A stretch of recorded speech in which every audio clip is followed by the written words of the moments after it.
Hello guys, welcome to my channel again. চলো বেশি delay না করে স্টার্ট করা যাক। অ্যাকচুয়ালি আমরা সবাই জানি যে নেক্সট এসএসসি এক্সাম হতে চলেছে according to the order of honourable Supreme court.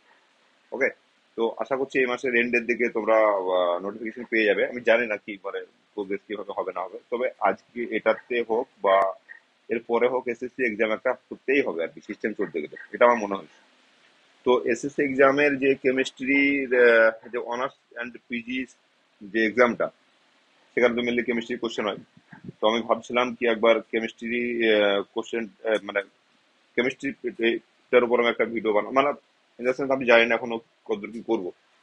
তো মনের মধ্যে একটা ইচ্ছা আছে কি সিলেবাসটাকে আবার ভালো করে স্টাডি করানো এবং মানে ডিটেলসে বলা কি কিভাবে কি করতে হবে, এবং পরীক্ষায় পাস করতে গেলে হঠাৎ the points you should keep in your mind.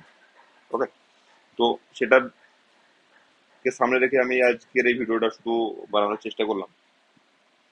দেখো, যদি ভালো করে ক্লোজলি দেখা যায় আহ, এই সিলেবাসটা, এটা একটা 11 পাতা সিলেবাস, টোটাল 11 পেজের। 11 পেজের সিলেবাস। এই 11 পেজের সিলেবাস দেখে অনেকে ভাবতে পারে কি বাবা রে, এ তো বহুত বড় সিলেবাস, এ তো কমপ্লিট মানে কন্ডাক্ট কমপ্লিট করা খুবই কঠিন কাজ। তবে আমার একটা সাজেশন, তোমরা যদি কেউ গেট এক্সাম দিয়ে থাকো, আশা করি অনেকে দিয়েছো গেট এক্সাম, গেট এক্সামে দেখবে 2 পেজের সিলেবাস। এই এই ফার্স্ট পেজ একটা, নেক্সট তার উল্টো পেজে একটা, দুটো দুটো পেজের সিলেবাস, কিন্তু কোশ্চেন পেপার ভাই সাহ বহুত টাফ হতা है। ঠিক আছে না? কিন্তু এই এসএসসি এসএসসি ক্ষেত্রে যেটা ঘটে, সেখানে এরা কি করেছে না, সিলেবাসে একটা মজার জিনিস আছে। এক তো এটা দেখো দিয়েছে ইউনিট 1 ফিজিক্যাল কেমিস্ট্রি, এর মধ্যে মেনলি কি বলেছে, physical state of matter, physical properties and the molecular structure. এর মধ্যে মধ্যে যেগুলো তোমার এই সিলেবাসের ভিতরে ভিতরে ছোট ছোট জিনিস, এরা কি করেছে, প্রত্যেকটা ছোট ছোট জিনিসের মধ্যে মেনশন করে দিয়েছে, তার জন্য সিলেবাসটা এত বড় দেখাচ্ছে। এবার আমাদের কাজ হচ্ছে প্রত্যেকটা ছোট ছোট জিনিসকে একবার একবার ছোট ছোট করে পড়ে নেওয়া। কারোর একটা ডেরিভেশন মনে রাখা, কারোর একটা ইউনিট মনে রাখা, কারোর যদি নিউমেরিক্যাল প্রবলেম থাকে সেটা মনে রাখা। This are the kind of thing you have to prepare.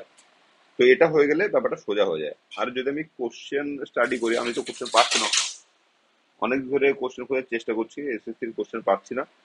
তো আমি আমার এক্সপিরিয়েন্স থেকে বলছি, আমি 2010 আই থিঙ্ক, হ্যাঁ 2009-এর এক্সাম মানে নোটিফিকেশন হয়েছিল, 2010-এর সম্ভবত পরীক্ষা দিয়েছিল।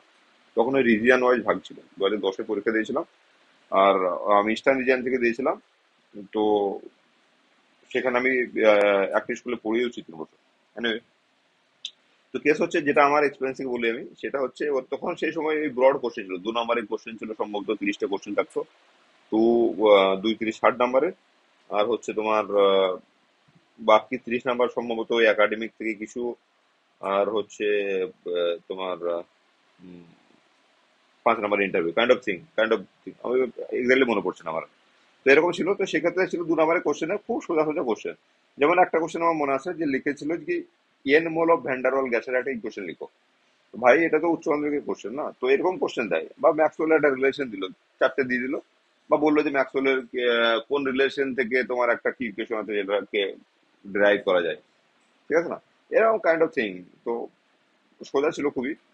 এখনো সোজাই জিজ্ঞেস করে, এখন তো এমসিকিউ হয়ে গেছে, এখনো সোজা সবটাই জিজ্ঞেস করে, তো আমাদেরকে বেশি টেনশন নিলে হবে না। যেটা কেস হচ্ছে সেটা হচ্ছে আমাদেরকে যেটা করতে হবে, আমরা গ্রাজুয়েশনের সময় যেসব বই খাতাপত্র পড়েছি, ঠিক আছে, সেগুলোকে বের করতে হবে। বের করে এই মোটা মোটা আগে আমি কি করব, এই চ্যাপ্টার গুলোকে পড়ার চেষ্টা করবো। জাস্ট চেষ্টা করবো, আর সঙ্গে সঙ্গে দেখবো কি কোথাও এই ছোটখাটো টপিক বাদ যাচ্ছে কিনা। একবার যদি গো থ্রু পুরো সিলেবাস করে নিতে পারো, তাহলে তো আমি তো ড্যাম শিওর কি পাস হয়ে যাবে। আর যদি কেউ ভাবো যে করতে পারা যাচ্ছে না, তো আমাদের সময় কেস বলছে আমি, 30টার মধ্যে যারা ওই 18 থেকে 20টা যারা করতে পারতো 30টার মধ্যে, তো তারা মানে কোয়াইট শিওর ছিল কি পাস করে যাবে। তো করে যেত তাই আর কি, এরকম প্যাটার্ন ছিল সেসব। ওই প্যাটার্ন আজকের জন্য সত্যি, তার কারণ হচ্ছে এরকম নয় কি রাতারাত লোক ব্রিলিয়ান্ট হয়ে যায় না। আর তারপরে এই দীর্ঘদিন ধরে এসএসসি না হওয়ার জন্য যেটা হয়, মেন্টালি লোক একটা ডিপ্রেশনের মধ্যে থাকে, আর কবে হবে এক্সাম ঠিক নেই, আর সেই জন্য পড়াশোনাও ঠিক মন বসে না। তো সেই জন্য এরকম হবে না কি এখন প্রচুর ভালো ছেলে জন্ম হয়ে গেছে, প্রচুর ছেলে একদম 30-30 করে দেবে, নট লাইক দ্যাট। তো আমি এখনো পর্যন্ত সেই ম্যাটার রাখি আছে। আর তারপরে গ্রাজুয়েশনে আমরা যেটা দেখেছি, আমাদের সময় যেটা হতো, কেউ দেখতাম ফিজিক্যাল ভালো করতো, কেউ অর্গানিক করতো, কেউ ইনঅর্গানিক ভালো করতো। খুব রেয়ার কেসে ছিল ছিল যারা ফিজিক্যাল ইনঅর্গানিক যে কোনো দুটো সাবজেক্ট ভালো করতো। আর খুবই এক্সেপশনাল কেস যারা ফিজিক্যাল, ইনঅর্গানিক অ্যান্ড অর্গানিক তিনটেই এক্সেপশনালি গুড ছিল। এ খুব এক্সেপশনাল কেস ছিল। সবারও দেখতাম যে ফিজিক্যাল ভালো করে তার অর্গানিকের দুর্বলতা, যে অর্গানিক ভালো করে তার ফিজিক্যাল দুর্বলতা, আর ওই ইনঅর্গানিকটা মাঝামাঝি রাস্তায় থাকতো। তো আমাদেরকে চেষ্টা করতে হবে যে কোনো দুটো পার্ট আমরা কি খুব ভালো করে করা, যেন ওখান থেকে কোশ্চেন এলে বাদ না যায়। আর একটা জিনিস শিওর, ওরা রেশিও মেনটেন করবে। ঠিক আছে, ফিজিক্যাল, ইনঅর্গানিক আর হচ্ছে অর্গানিকের যে রেশিও না, টোটাল যদি 100টা কোশ্চেন হয়, ওরা মোটামুটি মেনটেন করবে তিনটে। তো যে কোনো দুটো যদি খুব ভালো করে করতে পারে, বাই ডিফল্ট একটা থেকে কিছু পারবো না, এটা তো হবে না। তো ওভারঅল একটা বেড়ে যাওয়ার চান্স থাকবে। চলো, ওটা তো সেকেন্ডারি, মানে প্ল্যান বি বলতে পারি। প্ল্যান এ হচ্ছে আমাদের সবগুলো প্রবাবলি একবার গন থ্রু করতে হবে। ওকে, তো আমি এই সিলেবাস একবার দেখাচ্ছি তোমাদেরকে। হ্যাঁ, নিজেরাও দেখে নিতে পারে, এমন কোনো বড় ব্যাপার নয়। ভিডিওটা সেই অর্থ খুব একটা বড় মানে কিছু হয় না। বাস, জানি না, মনে হলো একটা শুরু করতে গেলে একটা কিছু বানাতে হবে, তাই বানাচ্ছি। পরে দেখবো কিভাবে কি করা যায়। তো আমার ইচ্ছা আছে কিছু একটা করা, কিছু লোককে হেল্প করা, যদি কিছু লোকে হেল্প হয়ে যায় আর কি। তো কিভাবে করবো I don't no, whether through YouTube or through some other mode, I don't know. I still didn't, you know, understand কি কোন রাস্তা দিয়ে করবো আমি। এখনো পর্যন্ত ডিসিশন নিয়ে উঠতে পারিনি, বাট লেটস দেখা যাক, সেটা পরে হবে। তো এখানে দেখো ফিজিক্যালের যে ব্যাপারগুলো আসে না। আর একটা কথা, আমি আমি এর আগে দেখেছি আমি সিলেবাসটা, আর এখন নিজে যখন পড়েওছিলাম, আমার বেসিক যে নোট ছিল সেখান থেকে। আর হচ্ছে তোমার পিসি রক্ষিতের ফিজিক্যাল একটা বই আছে। ওকে, তো এই দুটো করলে পরে হয়ে যাবে, এই দুটো করলে হয়ে যাবে। বিশেষ কিছু ওই সেই বড় বড় সেই ইংরেজি অক্ষরের বইপত্র পড়াটা সবের দরকার নেই। আর বেসিক বেসিক জিনিস। আর আমি একটা জিনিস বারবার বলছি, যে কোনো একটা পার্টিকুলার চ্যাপ্টার ছেড়ে দেবো না। দেখা যাবে কলোইডাল সিস্টেমটা আমরা ম্যাক্সিমাম গ্রাজুয়েশনে স্কিপ করে চলে যায়, আর ওখান থেকে সিম্পল একটা ইকুয়েশন জিজ্ঞেস করবে। ঠিক আছে, সিম্পল একটা জিজ্ঞেস করবে ইকুয়েশন, দিয়ে দেখালো ওটা মানে একটা সিম্পল ইকুয়েশন, একটা 4-5টা ওয়ার্ডের ইকুয়েশন। তো বাদ চলে যায়। ক্লিয়ার? এবার দেখো বাকি। তো ফিজিক্যাল, এখানে আবার ফিজিক্যাল কেমিস্ট্রি 2, এখানে কি আছে, থার্মোডাইনামিক্স আছে and its application and equilibrium process. তো থার্মোডাইনামিক্সটা আমরা তো, এটা তো একদম বেসিক পিসির উপর থেকে টোটালটা পড়ে নেবো। আচ্ছা, এখানে আয়নিক ইকুইলিব্রিয়াম আছে। এইটা হচ্ছে তোমার, আমরা ওই অ্যাসিড বেস বলে যেটা, ফিজিক্যালের অ্যাসিড বেস, একটা তো ইনঅর্গানিক আছে, একটা ফিজিক্যালের আছে। সেখানে সল্টের হাইড্রোসিস টাইড্রোসিস এটা ওটা সব আছে। যে এখানে ম্যাক্সিমাম কেসটা তুমি কিছুটা পিসির উপর থেকে পেয়ে যাবে। আর তোমার ওই একেডি, অসীম কুমার দাসের ইনঅর্গানিক বই আছে, হ্যাঁ, ওখান থেকে কিছু পেয়ে যাবে। তো দেখে নাও নিজে নিজের সোর্স থেকে। বাকি হ্যাঁ, আমি যদি পড়াই তখন আমি আমার মতো করে বলবো। ওকে, বাকি কাইনেটিক্স অ্যান্ড ক্যাটালিসিস, এটা তো পড়তে হয় আর কি। কাইনেটিক্স জানি, খুব সোজা জিনিস। এই অ্যাডজর্পশনের পার্টটা আসবে। কেমিক্যাল কাইনেটিক্স তো first order to zero order to সম্ভবত সেকেন্ড অর্ডার পর্যন্ত আছে। প্যারালাল রিঅ্যাকশন আছে, কনজিকিউটিভ রিঅ্যাকশন আছে, অপোজিট রিঅ্যাকশন আছে। ওকে, মানে সিলেবাস কিন্তু বহুত বড়, কিন্তু এরকম কোশ্চেন আসে না পুরো এই সেই বড় বড় ডিরেকশন, এরকম কোশ্চেন আসে না। একটা প্যাটার্ন আছে, প্যাটার্ন দেখতে হবে, ওই প্যাটার্ন দেখলে পাওয়া যাবে। আর একটা জিনিস যেটা আমি আমার ভিতরের এদের থেকে বলছি আর কি, সেটা হচ্ছে আমার যেটা মনে হয়, যেহেতু এক্সামটা যদি তোমার 31 তারিখের মধ্যে নোটিফিকেশন বার করতে হয়, আর just to comply the order of honourable Supreme Court, যদি 31শে ডিসেম্বরের মধ্যে সবকিছু ম্যাটার যদি শর্ট আউট করতে হয়, অন দ্যাট কেস ভাই, ঘরে বসে বসে ইন্টেলিজেন্ট কোশ্চেন বানানোর সময় কেউ পাবে না। বা এরকম করে হয় না, কোন পেপার সেটার বসে বসে ইন্টেলিজেন্ট কোশ্চেন বানাচ্ছে just to test your knowledge. এসব হয় না। ও যে পেপার সেটার বানাচ্ছে, ভাড়মে যায়, কি চাকরি পেলো না পেলো, কার হলো না হলো, ইটস লাইক দ্যাট ভাই। মানে to be very frank and to be very true, কি এরকমই ঘটে। মানে বাস আমাকে দিয়েছে পেপার সেট করতে, পার কোশ্চেন একটা টাকার কিছু অঙ্ক থাকবে, যে তুমি করে দাও। আর আমি শুধু টাকা জানি যে একটা কোশ্চেন বানিয়ে দেবো, এত টাকা পাবো, দ্যাটস ইট। তো ঘটনা কি ঘটবে তাহলে, ঘটতে কি পারে, ঘটতে এটাই পারে কি, যেসব কম্পিটিটিভ পরীক্ষা, কেমিস্ট্রি বেস এক্সাম যেগুলো চলছে pan India basis, like graduation লেভেলের, জ্যাম হয়ে গেল, তোমার নিট হয়ে গেল, তো আইআইটি জেই হয়ে যেতে পারে, বা নেট নেট এক্সাম হয়ে গেল। তো এদের এমসিকিউ বেসড, এদের যেগুলো সোজা সোজা লেভেলে কোশ্চেন, বেশি টাফ যাবে না কিন্তু, আবার বলছি, তোমার সিলেবাসের সঙ্গে ওভারল্যাপ করবে, এবং সোজা সোজা সোজা টু মডারেট এই কোশ্চেন গুলো প্র্যাকটিস করো।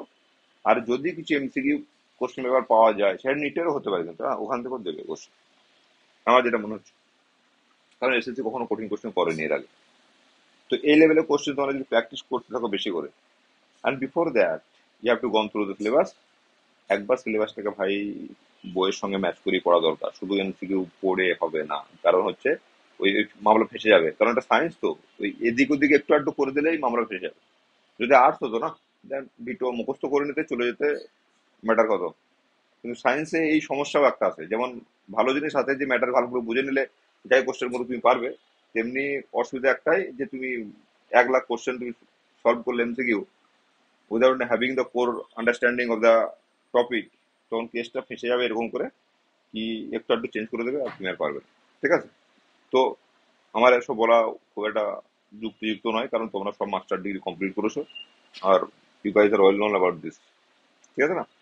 এবার কেস হচ্ছে ইনঅর্গ্যানিকে। ইনঅর্গ্যানিকে আমি বলবো জাস্ট অসীম কুমার দাসের পুরানো বই যদি কারো থাকে, ভলিউম 1, ভলিউম 2, ভলিউম 3, 3টে ভলিউম ছিল, মানে তখন আমাদের সময় 1 and 2 ছিল। ওকে, তারপরে স্টেজে 1, 2, 3 ছিল, তারপরে তো স্যার আরো বাড়তে বাড়তে কোথায় পৌঁছে যায় আই ডোন্ট নো, বাট 1, 2, 3 হলে কাজ চলে যাবে।